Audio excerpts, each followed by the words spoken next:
15장 1절 말씀 함께 읽겠습니다. 1절 시작.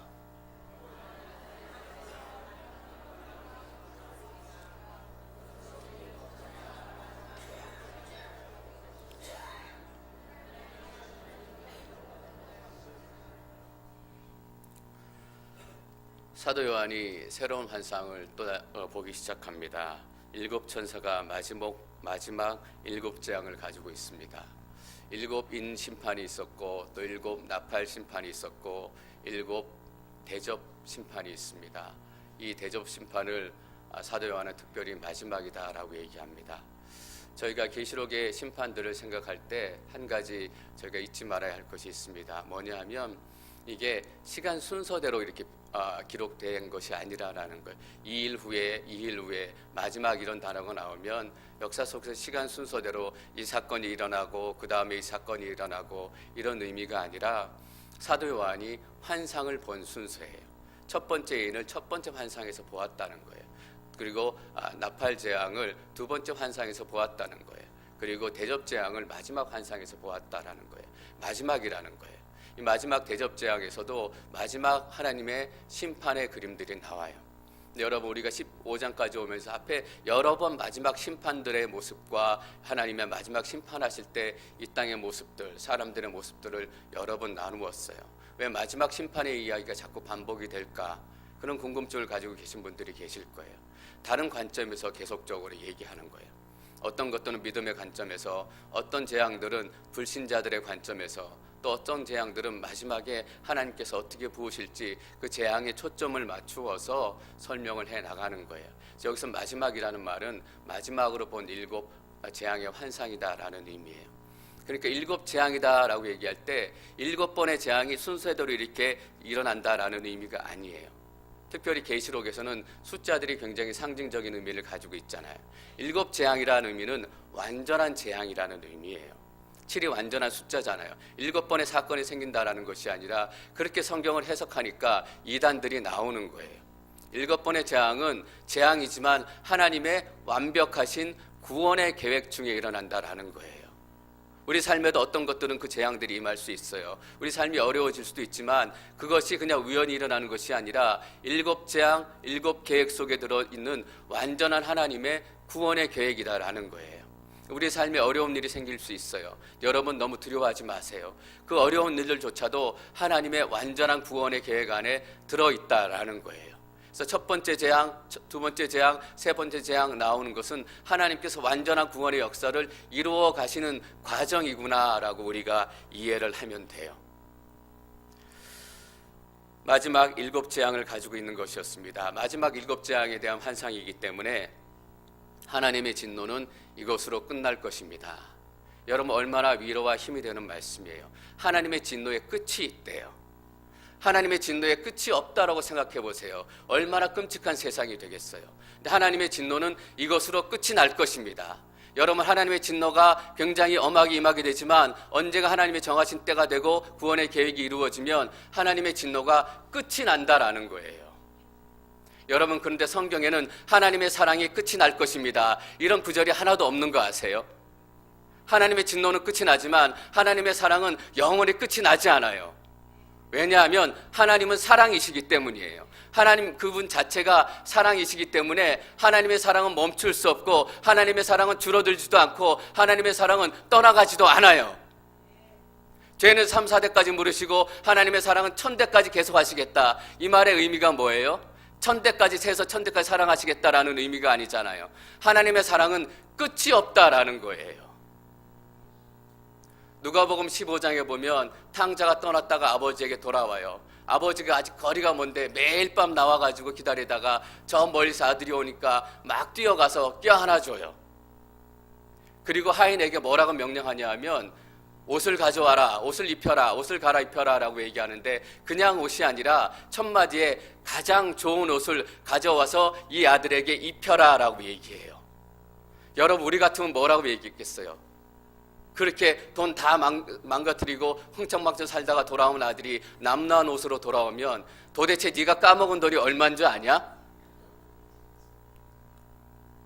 우리는 눈에 흙이 들어가도 안 되는 일이 있잖아요. 하나님은 눈에 흙이 들어가도 안 되는 일, 그런 게 없는 거예요. 하나님의 사랑 끝이 없기 때문에. 그 아버지가 돌아온 아들에게 너 얼마나 까먹었는 줄 아냐? 이런 얘기 한마디도 안 물어봤어요. 너가 무슨 짓을 하고 다니는 줄 아냐? 이런 얘기 한마디도 안 물어봤다라는 거예요. 가장 좋은 옷을 입혀라. 그리고 반지를 끼워라 라고 이해해요. 여러분, 반지를 끼운다라는 건 뭐예요? 네 인생이 완전히 회복되어졌다라는 거예요. 내가 아무 이유도 묻지 않겠다. 너는 내 아들이기 때문에 내 아들이다라는 거예요. 여러분, 하나님의 진노는 이것으로 끝이 날 것입니다. 우리의 고통도 이것으로 끝이 날 거예요. 지금은 우리의 눈물이 마를 날이 없는 것 같아요. 그러나 우리의 눈물도 결국은 끝이 날 거예요. 우리의 병도 안 나을 것 같아요. 그러나 우리의 병도 끝이 날 거예요. 여러분, 얼마나 소망이 되는 말씀이에요. 이것으로 하나님의 진노는 끝이 날 것입니다. 2절 말씀 계속 읽겠습니다. 2절 시작.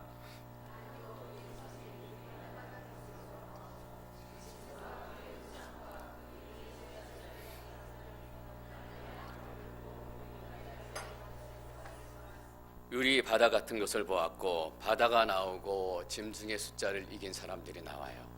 이 두 가지가 2절에서 중요해요. 이 이긴 사람들이 바다에 서 있다라는 거예요. 여러분, 용이 여자의 남은 후손들과 싸우기 위해서 바닷가 모래 위에 섰잖아요. 교회들과 바닷가 모래 위에서 전쟁을 하기 시작해요. 14장 1절에 보니까 14만 4천 명이 어디에 서 있는지 기억하세요? 어린 양과 함께 시온산에 서 있었어요. 이 표현에 들어있는 의미는 교회가 용의 세력, 용과 싸움에서 이겼다라는 거예요. 왜냐하면 시온산은 승리의 산이기 때문에 아무 이겼다라는 표현이 없을지라도 시온산에 어린 양과 함께 서 있다라는 표현 자체가 14만 4천 명 교회가 용과의 영적 전쟁에서 이겼다라는 것을 의미해요. 근데 지금 이긴 사람들이 어디에 서 있냐 하면 바다에 서 있어요. 여러분, 바다는 어떤 곳이에요? 적그리스도 첫 번째 짐승이 바다에서 나왔어요.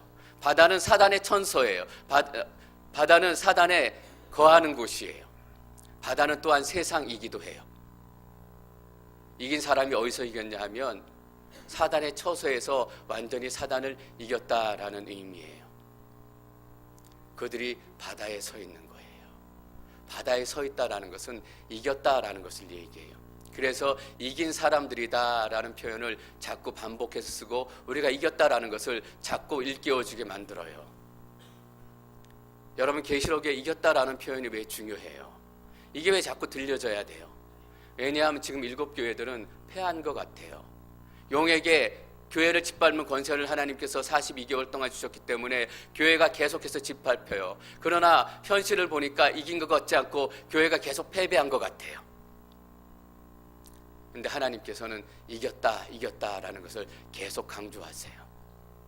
여러분, 교회는 용의 세력을 이기게 될 것입니다. 우리는 이 땅의 모든 세력들을 이기고 심판하게 될 거예요. 그것을 하나님께서 잊지 않기를 원하시는 거예요. 여러분, 우리가 용을 이겼다, 또 유리바다에 서서 이긴 자가 되었다라고 표현이 나오니까 마치 환상, 어떤 신비한 것들로 생각해요. 그런데 이것들은 우리 삶에 실제적으로 나타나는 모습들이에요. 여러분, 이라크의 모술이라는 지역을 아시는, 도시를 아시는지 모르겠어요. 모술이라는 지역은 2014년에 IS가 이라크 북부에 있는 도시인데 북부에 있는 도시를 침략해가지고 뺏어서 IS의 본거지로 삼았던 도시예요. 이 모술이라는 도시, 아시리아의 니느웨라는 도시를 아실 거예요. 니느웨하고 딱 붙어있는 도시가 모술이에요. 그래서 어떤 사람들은 이 모술을 니느웨다라고 같이 부르기도 해요. IS가 2014년에 이 모술을 점령해서 그들의 본거지로 삼고 있는 것들을 다 부쉈어요. 그래서 이 모술이라는 도시가 3년 동안 완전히 폐허가 된 거예요. 모술의 사진을 한번 보여주시겠어요?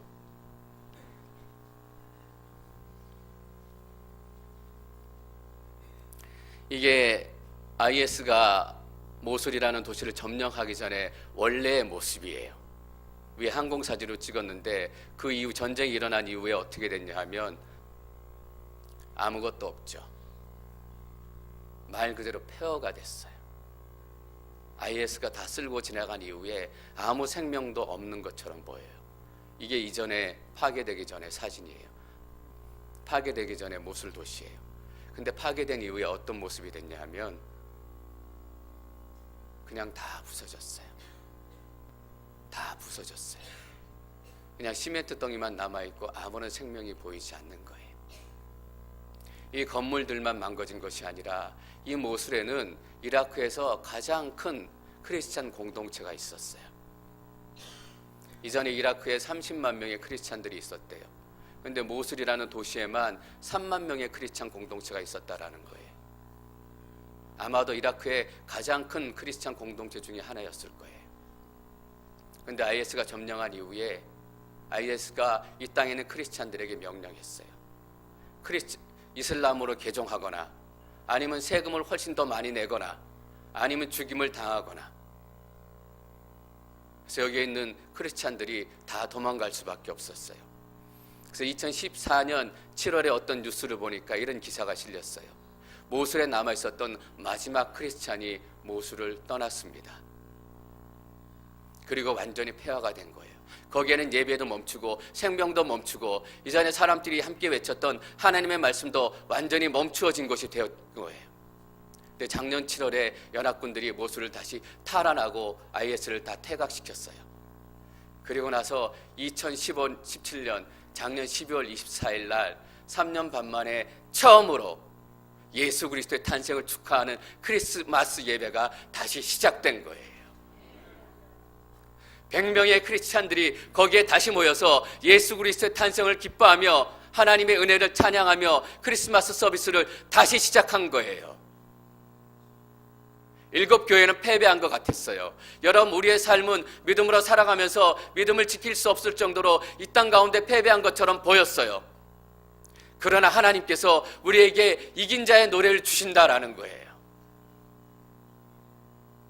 여러분, 우리는 승리하게 될 거예요. 그래서 하나님께서는 우리 모두에게 당신들은 패배한 자가 아니라 당신들은 이긴 자입니다. 승리한 자입니다. 이것들을 계속 깨닫게 하시기를 원하시는 거예요.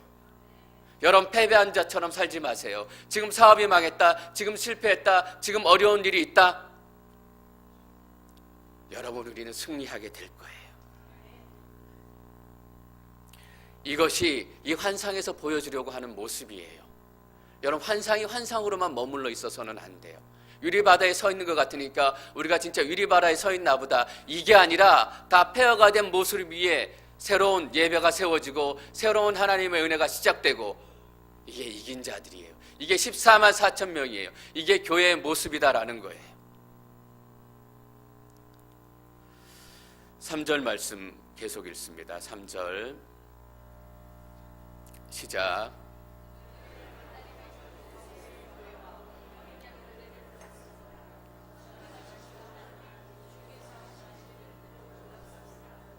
나라들의 왕이시여, 주의 길들은 공의롭고 참됩니다. 하나님의 종 모세의 노래, 어린 양의 노래를 불렀습니다. 14만 4천 명 이긴 자들, 교회가 승리의 노래, 구원의 노래, 이김의 노래를 부르기 시작한 거예요. 여러분, 이 모세의 노래, 승리의 노래가 어디서 시작이 되냐 하면 마지막 대접재앙이 시작되고, 그것이 시작되기 전에 이 승리의 노래를 우리가 먼저 부르도록 만드세요. 왜냐하면 이 모세의 승리의 노래는 어둠 속에서 나침반과 같은 것이에요. 산 속에서 지도와 같은 것이에요.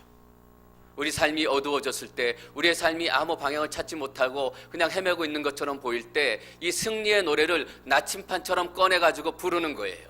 여러분, 우리가 길을 잃었을 때 나침반을 꺼내서 딱 하면 이쪽이 북쪽이다, 이쪽이 남쪽이다, 방향을 딱 가르치는 거예요. 근데 이 승리의 노래는 우리 믿음의 사람들, 크리스찬들에게 나침반과 지도와 같은 것이에요. 우리의 삶이 방향을 잃었을 때, 어둠 속에 있을 때, 실패로 점철되어 있을 때 이 승리의 노래를 나침반으로 딱 꺼내면 어느 방향을 가르쳐요? 예수 그리스도의 승리를 가르친다라는 거예요. 딱 꺼내면 이곳으로 가면 예수 그리스도의 승리가 있다라는 게 보인다라는 거예요. 그럼 어둠 속에서도 길을 잃지 않아요. 왜냐하면 방향을 알기 때문에. 어둠 속에 길을 잃지 않아요. 왜냐하면 이 지도가 나의 갈 방향을 알려주기 때문에. 그래서 마지막 대접 재앙이 시작되기 전에 나침판과 같은 이 모세의 노래를 우리에게 들려주시는 거예요. 너희가 어렵고 힘들 때마다 이 승리의 노래를 외쳐라. 주여 모든 영광을 받아 주시옵소서. 주님 모든 찬송을 받아 주시옵소서. 우리가 승리했습니다. 예수 그리스도가 승리했습니다. 여러분 실패했을 때 전화번호 꺼내지 마세요. 누구한테 전화해서 도와달라 그럴까?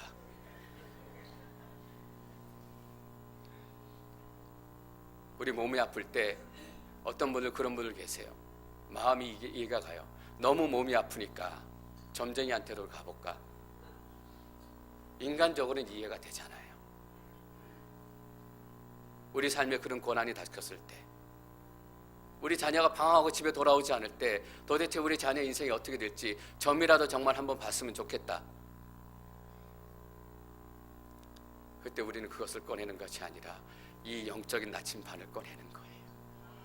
그리고 하나님께서 우리에게 보여주신 승리의 노래를 부르는 거예요. 나는 실패하지 않는 인생이다. 나는 저주받은 인생이 아니다. 나는 승리한 인생이다.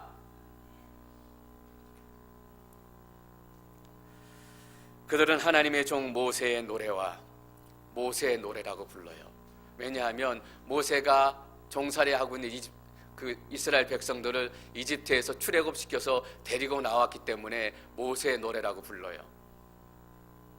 홍해 바다를 건너자마자 모세가 하나님의 구원의 역사를 찬양하면서 감동의 노래를 불러요. 하나님 우리를 구원해 주셔서 감사합니다. 하나님이 정말 우리의 하나님이시고 구원자이십니다. 이 모세의 노래가 어린 양의 노래래요. 모세의 노래가 또 있고 어린 양의 노래가 있는 것이 아니라 모세의 노래가 새로운 이름이 붙었는데 어린 양의 노래가 되었다라는 거예요. 여러분 왜 어린 양의 노래예요? 모세가 구원해 준 게 아니라 우리의 두 번째 출애굽, 영원한 출애굽은 예수 그리스도 십자가의 능력으로 얻은 영원한 구원이기 때문이에요. 그래서 어린 양의 노래예요. 어린 양의 노래는 희생의 노래고 십자가의 노래예요. 우리가 이 땅에 살아갈 모습이기도 해요. 이 땅에 우리는 예수 그리스도처럼 십자가로 살아가고 희생을 살아가야 돼요. 그리고 우리의 목표가 구원이 되어야 된다는 것을 얘기해 주는 거예요. 여러분 솔직히 우리 이렇게 기도할 때 많아요. 하나님 우리 길동이가 개동이가 예수님 믿고 출세하게 해주세요. 그렇잖아요. 예수님 믿고 구원 얻는 게 목적이 아니라 출세하는 게 목적이 되니까 그렇게 더 어려운 거예요. 그렇게 우리 자식을 위해서 기도하기가 더 어려운 거예요. 하나님 우리 자식이 때로는 출세하지 못해도 괜찮아요. 그러나 우리 자식이 모세의 노래, 어린 양의 노래, 이 땅에 예수 그리스도의 빛을 드러내면서 희생과 섬김의 모습으로 살아갈 수 있다면 여러분 출세할 수도 있고 때로는 출세 못할 수도 있어요.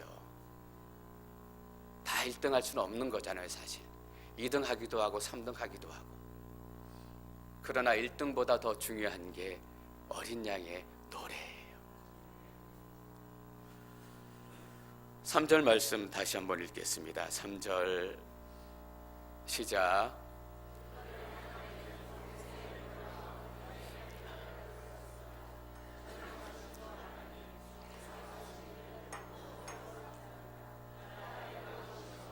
주의 길들은 공의롭고 참됩니다. 모세의 노래, 어린 양의 노래가 어떻게 시작이 되고 있는지 보세요. 전능하신 주 하나님, 전능하신 하나님이래요. 전능하다라는 말은 어떤 말이에요? 모든 것을 하실 수 있는 능력을 가지고 계셨다라는 말이에요. 여러분 성경에 전능하신 하나님이 제일 먼저 어디에 나오는지 기억하세요? 아브라함이 99세, 99살 되었을 때 처음으로 하나님께서 모세에게 이렇게 얘기하세요. 99살 됐을 때 아브라함에게 나타나셔서 나는 전능한 하나님이다 라고 모세에게 얘기하세요.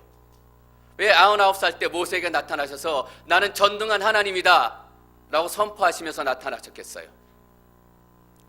모세는 이미 결단한 거예요. 내가 99살 됐기 때문에 더 이상 자식을 낳기 어렵다. 아무도 내게 자식을 줄 수 없다. 하나님께서 자식을 주겠다라고 얘기하셨는데 모세가 웃었어요. 그때 하나님께서 모세에게 얘기하시는 거예요. 나는 전능한 하나님이다라는 거예요. 어떤 의미예요? 사람들은 할 수 없으되 하나님은 하실 수 있다. 사람들은 도저히 생각할 수도 상상할 수도 없지만 하나님께서 그 일을 이루신다라는 거예요. 그래서 믿는 자에게는 능치 못함이 없는 거예요. 하나님의 모든 말씀은 능치 못함이 없으신 거예요. 여러분, 하나님께서 얼마나 전능하신 하나님인지 우리가 경험하잖아요. 우리 앵커리지 온누리 교회가 이렇게 회복할 줄 알았어요? 그냥 사고나 없었으면 좋겠다, 찢고 볶는 건 없었으면 좋겠다, 이런 마음이었는데 하나님께서 이 앵커리지 온누리 공동체에 이렇게 큰 은혜를 부어주신 거예요. 사람으로는 할 수 없고 사람으로 기대할 수 없는 일들, 저에게 2018년 하나님께서 얼마나 큰 소망을 주시는지 여러분 모르실 거예요. 하나님이 정말 더 큰 은혜를 부어주실 거예요. 뜨거운 은혜를 부어주실 거예요. 정말 하나님께서 어떤 하나님이신지 우리가 경험하게 될 거예요. 우리의 생각으로 상상할 수 없었던 하나님, 전능하신 하나님, 99살에 아브라함에게 아들을 줄 것이다, 하늘의 별처럼 바다의 모래처럼. 그리고 뭐라고 얘기하시냐 하면 사라의 이름을 사라로 바꾸어라. 왜냐하면 사라는 열국의 어미가 될 것이기 때문이다. 여러분, 여러분의 생각으로 하나님을 제한하지 마십시오. 내 인생은 끝났다라고 포기하지 마십시오. 내 자식, 내 남편, 내 아내 끝났다라고 포기하지 마십시오. 전능하신 주 하나님, 우리가 힘을 다 잃고 모든 능력을 다 잃었을 때 이게 우리의 나침판이 되는 거예요. 내 힘으로 살아가는 것이 아니라 전능하신 주 하나님의 이름으로 살아가는 인생이 되는 것입니다. 주께서 하신 일들은 크고 놀랍습니다. 크고 놀라운 거예요. 내가 할 수 없는 일들을 하나님께서 하셨기 때문에 제 인생을 돌아봐도 이렇게 외치게 되는 거예요. 하나님의 행하신 일들은 크고 놀랍습니다. 2018년 12월 31일 송구 영신 예배 때 우리가 이렇게 외치게 될 거예요. 하나님께서 행하신 일들은 크고 놀랍습니다. 나라들의 왕이시여, 주의 길들은 공의롭고 참됩니다. 하나님의 길은 공의롭고 정의롭고 참되대요. 억울함이 없다라는 거예요.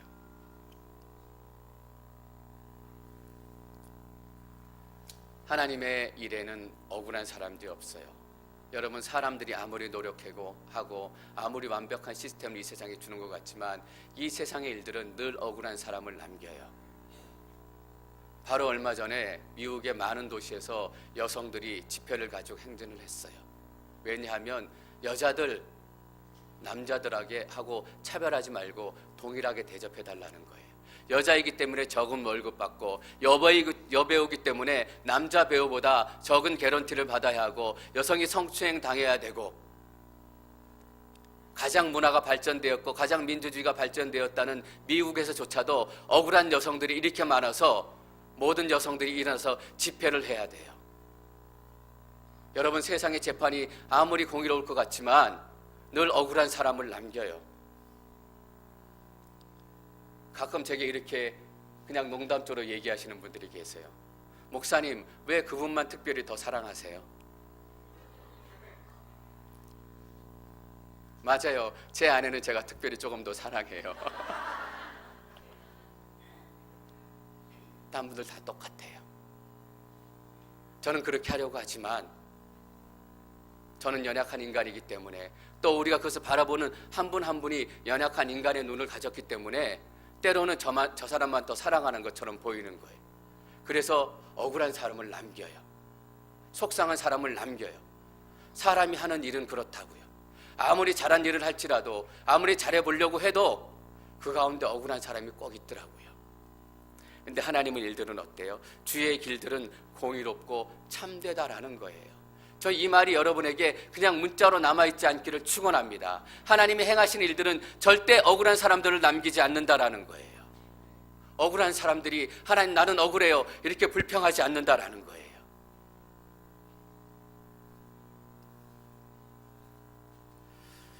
4절 말씀 계속 읽겠습니다. 4절 시작.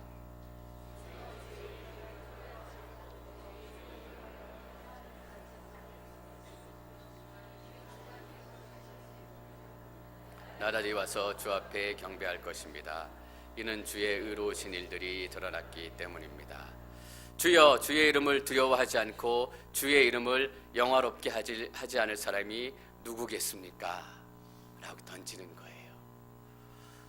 여러분 13장 저희가 같이 나누었던 내용을 기억하신지 모르겠어요. 13장에 보면 바다에서 첫 번째 짐승 적그리스도가 나오는데 치명상을 입어요. 치명상을 입었다가 다시금 치명상을 낳고 부활해요. 그러니까 그 부활한 모습을 보고 사람들이 어떻게 얘기하냐면 이렇게 얘기해요. 계시록 13장 4절 말씀입니다. 4절 읽겠습니다. 시작. 용이 그 짐승에게 권세를 주자 사람들이 용에게 경배했습니다.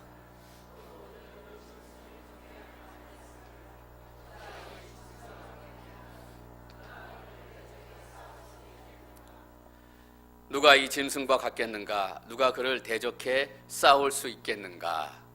누가 그들과 대적해 싸울 수 있겠는가? 물어보는 거예요. 누군지 궁금해서. 있겠는가? 없다.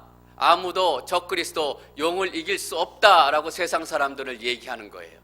그래서 14장 1절에 저희가 이렇게 시작해. 제가 읽어볼게요. 또 나는 보았습니다. 어린 양이 시온산에 서 있고 그와 함께 14만 4천 명이 서 있는데 그들의 이마에는 어린 양의 이름과 그분의 아버지의 이름이 쓰여 있습니다.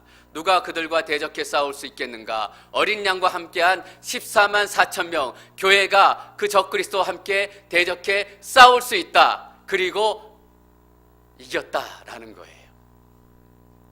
여기에 대한 대답을 14장 1절에서 해줬어요. 누가 이 짐승과 같겠는가? 어떤 질문이에요?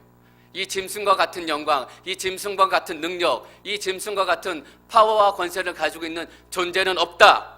누가 이 짐승과 같겠는가? 사람들이 얘기하는 거예요. 근데 오늘 4절에 보니까 이렇게 얘기해요. 주여, 주의 이름을 두려워하지 않고 주의 이름을 영화롭게 하지 않을 사람이 누구겠습니까? 주의 이름을 영화롭게 하지 않을 사람이 있다라는 거 없다라는 거예요. 없다라는 거예요.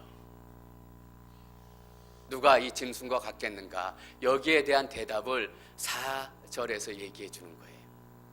이 말씀의 배경이 되는 말씀이 있어요. 그 말씀을 읽어보면 사도 요한의 의도가 훨씬 더 명확해져요. 예레미야 10장 7절 말씀 읽겠습니다. 예레미야 10장 7절 시작. 민족들의 왕이여 누가 주를 경외하지 않겠습니까? 이것은 주께 당연한 것입니다. 민족들 가운데도 모든 지혜로운 사람들 가운데도 모든 나라 가운데도 주와 같은 분 없습니다. 모든 나라와 민족과 사람들 속에 주님과 같은 분 없습니다. 누가 이 짐승과 같겠느냐라고 물었는데 대답할 가치도 없는 거예요. 대답할 건덕지도 안 되는 거예요. 거기에 뭐라고 대답하냐면 누가 주님과 같겠는가? 누가 우리 주와 같으리요? 이 세상이 교회보다 힘이 세 보이고 이 세상의 권력이 우리의 믿음보다 힘이 세 보이지만 사도 요한은 7개 교회들에게 이렇게 얘기하는 거예요. 누가 주님과 같겠는가?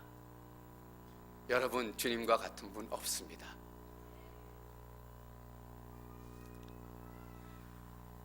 두려워하지 않고 주의 이름을 영화롭게 하지 않을 사람이 누구겠습니까? 이는 주만이 거룩하시기 때문입니다. 왜냐하면 주님만이 거룩한 하나님이시기 때문입니다. 그리고 하나님이 거룩하시기 때문에 나라들이 와서 주 앞에 경배할 것입니다. 여러분, 나라들이 와서 주님 앞에 경배한대요. 우리는 성경을 읽으면 그냥 문자인가 보다, 나라들이 와서 주 앞에 경배할 것인가 보다, 그냥 이 정도 감동을 받고 말아요. 근데 7 교회들이 이걸 읽는 거예요. 나라들이 와서 주 앞에 경배할 것입니다. 지금은 현실은 나라들이 와서 로마 황제 앞에 다 머리 숙이고 경배하는 거예요. 나 좀 살려주십시오. 나 좀 먹게 살게 해주십시오. 나 좀 한 권세 쥐게 해주십시오. 모든 나라들이 로마 황제 앞에 와서 무릎 꿇고 와서 로마 황제를 경배하고 로마 황제 앞에 무릎 꿇는 거예요. 이것이 일곱 교회 현실이에요. 근데 일곱 교회들에게 사도 요한이 이 환상의 메시지를 증거하는 거예요. 모든 나라들이 하나님 앞에 와서 경배하게 될 것입니다. 우리가 지금은 두렵고 지금은 눈물이 나고 그 고통 앞에 무릎 꿇을 것 같아요. 그러나 하나님께서 분명히 얘기하세요. 예수 그리스도 앞에 그 질병들이 무릎 꿇게 될 것이다. 예수 그리스도 앞에 그 아픔들이 무릎 꿇게 될 것이다. 한 개인뿐만 아니라 모든 나라가 하나님 앞에 나와서 무릎 꿇고 예수 그리스도의 이름을 높이게 될 것이다. 그러니까 뭐예요? 예수 그리스도 믿음 흔들리지 말아라라는 거예요. 너희가 믿고 있는 예수 그리스도는 거짓이 아니다, 참이다라는 거예요. 주의 의로우신 일들이 드러났기 때문입니다. 여러분, 하나님의 의로우신 일들이 드러날 수밖에 없는 때가 오게 될 것입니다. 지금은 우리가 억울하게 살기도 하고 지금은 약하게 살기도 합니다. 여러분, 저는 이 모세의 노래, 어린 양의 노래가 여러분 삶의 가장 중요한 나침판이 되기를 축원합니다. 아플 때마다 이 노래를 꺼내서 큰 목소리로 외치고 찬양하고 하나님 앞에 모든 영광을 돌려드리시기를 축원합니다.